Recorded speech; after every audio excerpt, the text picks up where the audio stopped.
Sir मुझे बोले don't be tell it go on साल 2006 वो समय जब यूपी के मौजूदा मुख्यमंत्री 3 बार के गोरखपुर से बीजेपी सांसद होने के बाद भी सदन में फूट फूट कर रोने के लिए मजबूर हो गए थे। कुछ ऐसे रोए थे कि अपनी बात भी नहीं कह पा रहे थे। यूपी पुलिस की बर्बरता का वर्णन करते हुए सदन से एक सांसद होने के नाते, लोकसभा का सदस्य होने के नाते अपने लिए सुरक्षा मांग रहे थे। प्रखर और उग्र हिंदुत्व के पोषक माने जाने वाले आक्रामक बीजेपी नेताओं में गिने जाने वाले योगी की ऐसी हालत किसी से नहीं देखी जा रही थी, लेकिन उनको इस हालत में पहुंचाने के लिए उस वक्त की सरकार को तो जिम्मेदार ठहराया ही जाता है और साथ ही जिम्मेदार ठहराया जाता है आईएएस अफसर हरिओम को, जी, जिन्होंने योगी आदित्यनाथ को उस दौर में गिरफ्तार किया था। उस वक्त योगी को गिरफ्तार कर वो मीडिया में छा गए और आज के दौर में जब योगी दूसरी बार प्रदेश की सत्ता को संभाल रहे हैं, तो ऐसे में फिर एक बार आईएएस अफसर डॉक्टर हरिओम मीडिया की सुर्खियों में छाए। वजह है योगी आदित्यनाथ। जी, उत्तर प्रदेश की नौकरशाही में अभी हाल ही में हुए बड़े फेरबदल में जिस तरह से कई आईएएस अधिकारियों का डिमोशन हुआ, तो कुछ का प्रमोशन भी हुआ है और योगी ने ही अफसर हरिओम को प्रमोशन दिया है। वो भी तब जब योगी निसहाय थे तो उनको गिरफ्तार करने वाले हरिओम ही थे। लेकिन शायद क्योंकि यूपी और यूपी में काम करने वाले अफसरों की कार्यशैली को योगी आदित्यनाथ समझ चुके हैं, इसीलिए उन्होंने अपने खुद के मनमुटाव को ऊपर नहीं रखा और जो अधिकारी हरिओम डिजर्व करते हैं उन्हें वो दे दिया। तभी तो न्यायपूर्ण माना जाता है योगी का शासन, क्योंकि योगी खुद को न देखते हुए बल्कि जनता का भला बुरा समझते हुए तब फैसले लेते हैं। और कहीं न कहीं योगी मानते होंगे कि हरिओम को मुख्यधारा में लाया जाना चाहिए, तो देखिए अपने पुराने सभी गिले शिकवे मिटाकर योगी ने हरिओम को एक बहुत ही अच्छा मौका दे दिया है। तभी मीडिया की सुर्खियों में फिलहाल छाए हुए हैं हरिओम। डॉक्टर हरिओम को योगी सरकार ने वेलफेयर विभाग में प्रिंसिपल सेक्रेटरी के रूप में जिम्मेदारी सौंपी है। हरिओम पिछले 5 साल से गुमनामी में थे। वो कहाँ है कहाँ नहीं कुछ खास पता नहीं था, लेकिन जब उन्होंने मार्च 2022 में योगी आदित्यनाथ से मुलाकात कर उन्हें किताब भेंट की, जिसकी तस्वीरें भी सोशल मीडिया पर वायरल हुई थी, उसके बाद से डॉक्टर हरिओम की हालत में सुधार आया और देखिए आज योगी राज में वो वेलफेयर विभाग के प्रिंसिपल सेक्रेटरी बना दिए गए। इस पद पर हरिओम की तैनाती के साथ ये माना भी जा रहा है कि अब हरिओम की फिर एक बार मुख्यधारा में वापसी हो गई है। कौन है IAS doctor Hariom? Doctor Hariom Uttar Pradesh के अमेठी जिले के एक छोटे से गांव कटारी में पैदा हुए, जो कि काफी पिछड़ा हुआ इलाका था, जहां प्रशासनिक कार्यों को लेकर कोई जागरूकता नहीं थी। हरिओम ने शुरुआती पढ़ाई के बाद ग्रेजुएशन के लिए इलाहाबाद को चुना। बचपन से ही गजल गाने, भजन कीर्तन करने में खूब मन लगाए रहते थे हरिओम। हालांकि उनका रुझान आईएएस अफसर बनने के प्रति तब बढ़ा जब वो इलाहाबाद पहुंच गए। समाजवादी पार्टी की सरकार में भी चर्चा में आए जब गोरखपुर के डीएम हुआ करते थे और योगी थे गोरखपुर से सांसद और योगी आदित्यनाथ को गिरफ्तार करने वाले वही थे। तभी से माना जा रहा था कि योगी और अधिकारियों को मौका देंगे, लेकिन हरिओम ने जो उनके खिलाफ किया उसके बाद से योगी के सामने तो उनकी दाल नहीं गलेगी। लेकिन योगी से उनकी एक मुलाकात ने सब कुछ ठीक कर दिया। संत आदमी का मन उदार होता है, योगी का मन न्यायपूर्ण और उदार है। हरिओम को जिम्मेदारी देकर उन्होंने ये साबित कर दिया है। जबकि डॉक्टर हरिओम और उस वक्त की सपा सरकार की वजह से लोकसभा में रोने को मजबूर हुए योगी की हालत को भला कौन भूल पाया है। योगी के उस रोते बिलखते वीडियो को हर किसी ने देखा है। संसद में रोते हुए योगी ने पूछा था कि क्या मेरी सुरक्षा की गारंटी सदन की है। पहली बार मैं 25,000 वोटों से जीता, फिर 50,000, उसके बाद करीब 1.5 लाख वोटों से जीतकर मैं सांसद बना।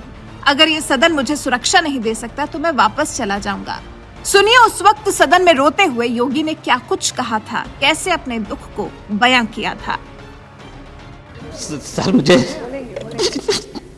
बोले don't be tell it go on Yogi ji we all respect you. Please, you feel we shall certainly look into it. I tell you. मैं तीसरी बार गोरखपुर से लोकसभा का सदस्य बना हूं। वादे पहली बार मैं 25,000 वोटों से जीता था, दूसरी बार 50,000 से जीता और तीसरी बार लगभग 1.5 लाख मतों से मैं गोरखपुर से चुन करके आया हूं। लेकिन पिछले कुछ समय से महोदय राजनीतिक विद्वेष के तहत मुझे जिस प्रकार से राजनीतिक पूर्वाग्रह का शिकार बनाया जा रहा है, मैं केवल आपसे यह अनुरोध करने के लिए आया हूं, क्या मैं इस सदन का सदस्य हूं या नहीं हूं, और क्या यह सदन मुझे संरक्षण दे पाएगा या नहीं दे पाएगा। You are a very honorable अगर member सदन of the महोदय house. मुझे संरक्षण नहीं दे सकता है अच्छा। तो मैं आज ही सदन को छोड़ करके वापस जाना चाहता हूं। नहीं, ये छोड़िए सब। मैंने कोई महत्व नहीं रखता महोदय, मैंने अपने जीवन से संन्यास लिया है अपने समाज के लिए, मैंने अपने परिवार को छोड़ा है, मैंने अपने माँ बाप को छोड़ा है, लेकिन आज मुझे अपराधी बनाया जा रहा है महोदय, केवल राजनीतिक पूर्वाग्रह के तहत, केवल इसलिए क्योंकि मैंने वहां पर भ्रष्टाचार के मामले उजागर किए थे, क्योंकि मैंने भारत नेपाल की सीमा पर आईएसआई और राष्ट्र विरोधी गतिविधियों के खिलाफ आवाज उठाई थी और सदन में बराबर उसके खिलाफ सदन का ध्यान आकर्षित करता रहा। मैं वहां पर भूखमरी से हो रही मौतों के खिलाफ प्रशासनिक भ्रष्टाचार को उठाता रहा।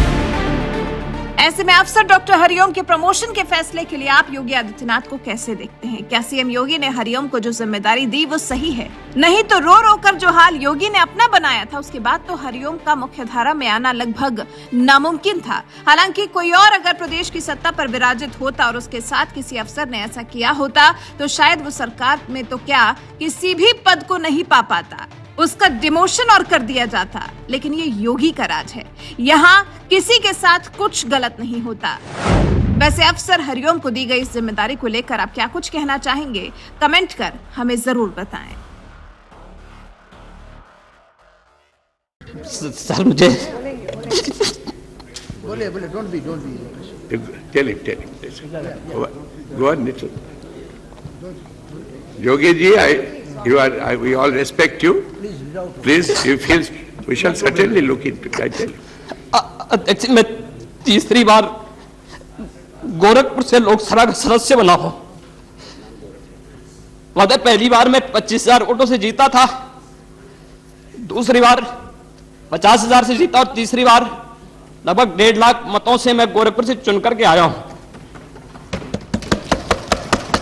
लेकिन पिछले कुछ समय से महोदय राजनीतिक विद्वेष के तहत मुझे जिस प्रकार से राजनीतिक पूर्वाग्रह का शिकार बनाया जा रहा है, मैं केवल आपसे यह अनुरोध करने के लिए आया हूं, क्या मैं इस सदन का सदस्य हूं या नहीं हूं, और क्या यह सदन मुझे संरक्षण दे पाएगा या नहीं दे पाएगा। You are a very honorable अगर member सदन of the महोदय house. मुझे संरक्षण नहीं दे सकता है अच्छा। तो मैं आज ही सदन को छोड़ करके वापस जाना चाहता हूं। नहीं, ये छोड़िए सब। मैंने कोई महत्व नहीं रखता महोदय, मैंने अपने जीवन से संन्यास लिया है अपने समाज के लिए, मैंने अपने परिवार को छोड़ा है, मैंने अपने माँ बाप को छोड़ा है, लेकिन आज मुझे अपराधी बनाया जा रहा है महोदय, केवल राजनीतिक पूर्वाग्रह के तहत, केवल इसलिए क्योंकि मैंने वहां पर भ्रष्टाचार के मामले उजागर किए थे, क्योंकि मैंने भारत नेपाल की सीमा पर आईएसआई और राष्ट्र विरोधी गतिविधियों के खिलाफ आवाज उठाई थी और सदन में बराबर उसके खिलाफ सदन का ध्यान आकर्षित करता रहा। मैं वहां पर भूखमरी से हो रही मौतों के खिलाफ प्रशासनिक भ्रष्टाचार को उठाता रहा।